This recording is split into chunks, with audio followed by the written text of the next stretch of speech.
पौष रविवार व्रत कथा। धर्म निरंजन देव चरणे नमई, पुष रविवार कथा कही आरंभई।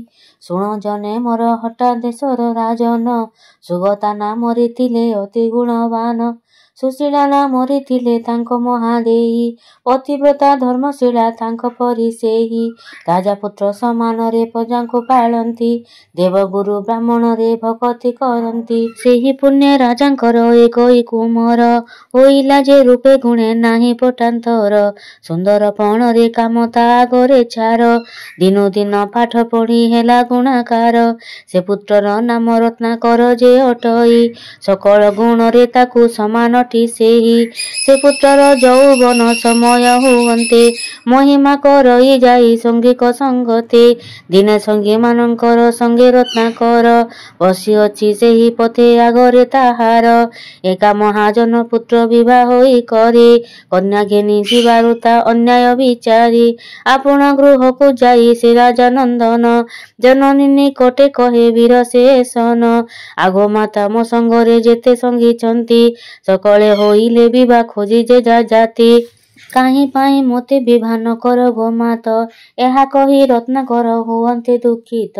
पुत्रर वचन शुणी सुशीला कहई, कराइबी विवाह तोते न भाल रे तुही।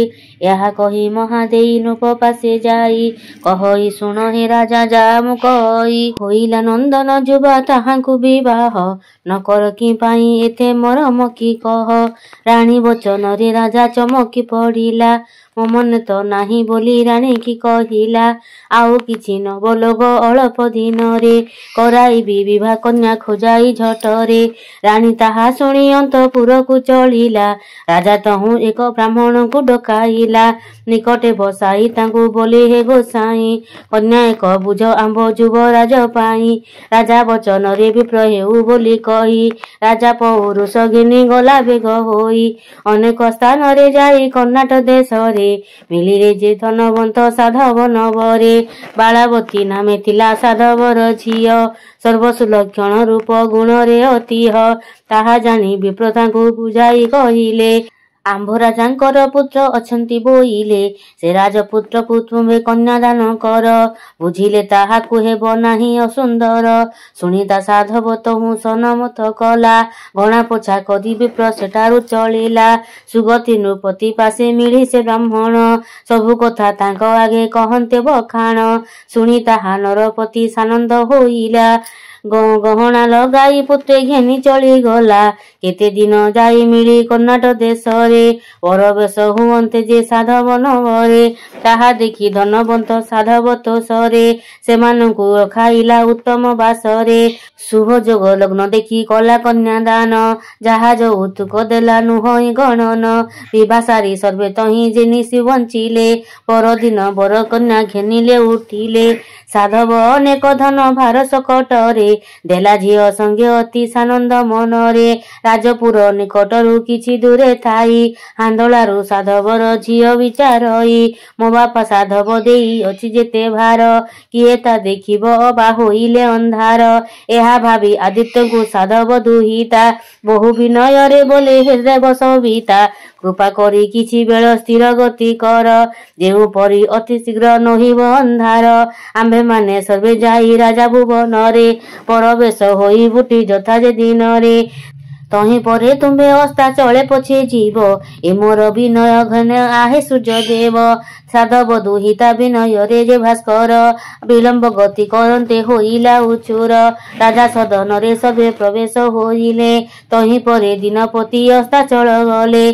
से दिन सूर्यक माता पुत्र को अनाई, विकले भारंती सुत नहिला किं पाई।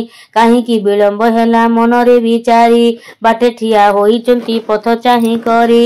एही काले रवि जाई प्रवेश हुवन्ते, तांकु कोले धरी माता बोइले मन्ते। आरे बाबू आजी तोर काहींकि उछुर, होइला के अबा पथ जगिला तोहर। जे केही हेउ विलंब कला रेटी तोर, मो अभिशाप रे कुष्ठ हेउ अंगे तार।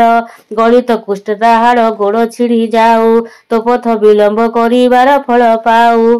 ଏହା ଶୁଣି ଆଦିତ୍ୟ ଯେ ବିରସ ହୋଇଲେ, କି କଲ ମାତା ବୋଲି କହିଲେ।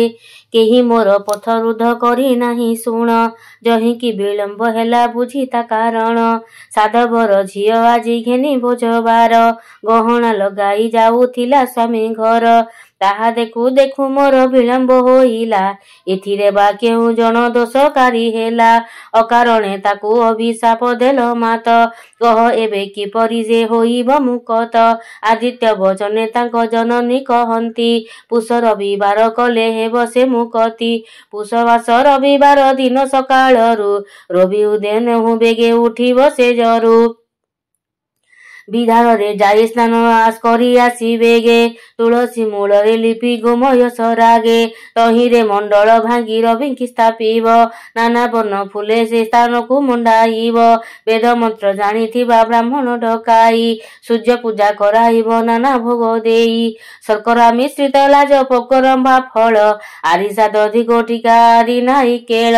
ଏ ବିଧିରେ ନାନା ଉପଚାର ପୂଜା କଲେ, ଅବଶ୍ୟ ହୋଇବ ମଙ୍ଗଳଟି ଜାଣ ଭଲେ। ଏହି ଏହା କହି ମାତା ପୁତ୍ରେ ରହିଲେ ସନ୍ତୋଷେ, ଶୁଣ ଜନେ ଏଥୁଅନ୍ତେ କେତେକ ଦିନରେ। ସାଧବ ଝିଅର ଅଙ୍ଗେ କୁଷ୍ଠ ରୋଗ ହେଲା, ଦିନୁ ଦିନ ତାହାକୁ ଅବଶ କରିଦେଲା। ରାଜା ରାଣୀ ତାହା ଦେଖି ଦୁଃଖିତ ହୋଇଲେ, ଗୁରୁ ବ୍ରାହ୍ମଣକୁ ଡାକି ସବୁ ଜଣାଇଲେ। ସେମାନେ ସକଳେ ଶୁଣି କହିଲେ ବିଚାରି, ଯେବେ ପୁଷ ରବିବାର ବ୍ରତ କରିପାରି, ତେବେ ଜାଣ ତାହାର ଏ ରୋଗ ଛାଡ଼ିଯିବ, ଆଉ ଯା ବାଞ୍ଛିତ ତାହା ଅବଶ୍ୟ ଫଳିବ। ଏହା ବୋଲି ସେ ବ୍ରତର ବିଧି ଚଳାଇଲେ, ଶୁଣିଲା ତାହା ରାଜା ରାଣୀ ବଧୂକୁ କହିଲେ। ସାଧବର ଝିଅ ଶୁଣି ଭକତି ଚିତ୍ତରେ, କଲା ପୁଷ ରବିବାର ବ୍ରତକୁ ବିଧିରେ। ତହୁଁ ଦିନୁ ଦିନ ତାର ବ୍ୟାଧି କେଣେ ଗଲା, ପୁତ୍ର ଧନ ପତି ସୁଖେ ସୁହାଗୀ ହୋଇଲା। ଆହେ ଜନେ ପୁଷ ରବିବାର ଯେ କରଇ, ତାହାର ସକଳ ବାଞ୍ଛା ଅବଶ୍ୟ ଫଳଇ। ସୂର୍ଯ୍ୟଦେବ ପୂଜା ବ୍ରତ ଗୋଟି ଜନେ ଶୁଣ, ଭକତିରେ କଲେ ହୋଇ ବାଞ୍ଛିତ ପୂରଣ। ଇତି ଶ୍ରୀ ପୌଷ ରବିବାର ବ୍ରତ କଥା ସମ୍ପୂର୍ଣ୍ଣଂ।